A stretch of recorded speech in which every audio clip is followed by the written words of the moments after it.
राधे राधे। आज हम सतचंडी यज्ञ के लाभ के बारे में जानेंगे और अपने जो हमें इस यज्ञ को करने से जो हमें माँ का आशीर्वाद क्या क्या मिलता है हम वो भी जानेंगे।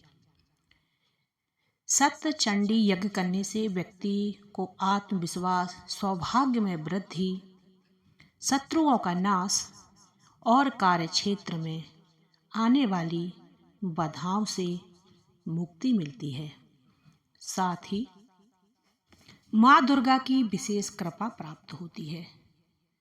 अगर हम लाभ कुछ बिंदुओं में जानेंगे कि क्या क्या हमें सतचंडी यज्ञ करने से हमें क्या क्या लाभ प्राप्त होता है। आत्मविश्वास में वृद्धि होती है। यह यज्ञ सौभाग्य में वृद्धि करने में सहायक होता है। शत्रुओं का नाश होता है और कार्य क्षेत्र में बाधाओं का निवारण होता है। यह यज्ञ मनोवांछित नौकरी और नौकरी में प्रमोशन पाने में भी मदद करता है। व्यापार में वृद्धि होती है। यह यज्ञ परिवार में कलह क्लेश से मुक्ति दिलाता है। सतचंडी यज्ञ से माँ दुर्गा की विशेष कृपा प्राप्त होती है।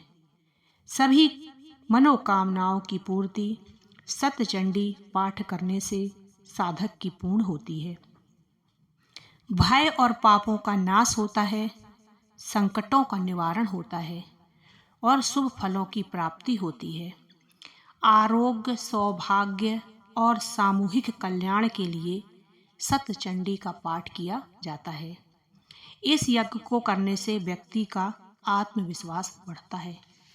अगर कुंडली में मौजूद बुरे ग्रह हैं तो इस सतचंडी यज्ञ करने से उसका प्रभाव कम होता है। सतचंडी के आयोजन से शत्रु बाधा का नाश होता है। सतचंडी यज्ञ की विधि इस प्रकार है। हिंदू धर्म में सतचंडी एक बेहद शक्तिशाली, असाधारण और बड़ा यज्ञ होता है। यह यज्ञ योग्य ब्राह्मण के द्वारा कराया जाता है। इसमें 700 श्लोक का पाठ किया जाता है। इससे माँ दुर्गा की विशेष कृपा प्राप्त होती है। इसको करने के लिए पहले हवन कुंड बनाया जाता है। हवन कुंड का पंचाभूत संस्कार किया जाता है।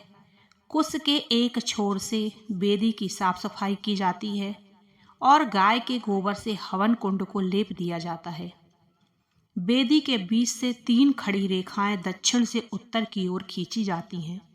फिर अनामिका उंगली से कुछ मिट्टी को हवन कुंड से बाहर फेंकते हुए शुद्ध जल से वेदी को छिड़का जाता है। फिर पंचाभूत संस्कार से अग्नि प्रज्वलित कर अग्निदेव का पूजन किया जाता है। फिर भगवान गणेश समेत सभी इष्ट देवताओं की पूजा करते हुए माँ की दुर्गा पूजा आरंभ की जाती है। आरंभ जब की जाती है और पूजा के बाद संकल्प, कीलक, न्यास, नवाण, मंत्र जप, देवी सूक्तम, त्रय रहस्य, सिद्ध कुंजिका स्तोत्र और क्षमा प्रार्थना का पाठ आदि किया जाता है। सतचंडी जो यज्ञ होता है इसकी एक छोटी सी कथा हम कहते हैं कि अत्याचार से सकल चराचर जगत में त्राही त्राही मच रही थी। तभी ब्रह्मा महेश की उपासना से महाशक्ति के रूप में जगत जननी माँ दुर्गा प्रकट हुई। देवताओं से वरदान मांगने को कहा। तभी देवताओं ने राक्षसों को पृथ्वी को भयमुक्त कराने के लिए माँ दुर्गा जी से आग्रह किया।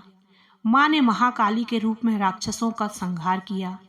मार्कंडेय पुराण में दुर्गा सप्तशती के पाठ को 108 बार करने को सतखंडी पाठ और महायज्ञ कहा जाता है और 1000 बार करने से सहस्त्रखंडी महायज्ञ कहा जाता है। इस प्रकार श्रद्धा पूर्वक सतचंडी यज्ञ से पूरे यज्ञ संपूर्ण होता है, विघ्न समाप्त होते हैं, माँ दुर्गा का विशेष लाभ प्राप्त होता है। इसमें जो सतचंडी पाठ जिसके लिए किया जाता है इसमें ज़्यादा भीड़ इकट्ठी नहीं की जाती है। उसमें साधक और करवाने वाला ये 2 ही 3 लोग रहते हैं। बीच में जो सामान की आवश्यकता होती है वो देने के लिए होती हैं। बाकी जब हवन होता है तो उसमें और लोग भी शामिल हो सकते हैं। बोलो सत्यचंडी यज्ञ की जय। बोलो दुर्गा मैया की जय। राधे राधे।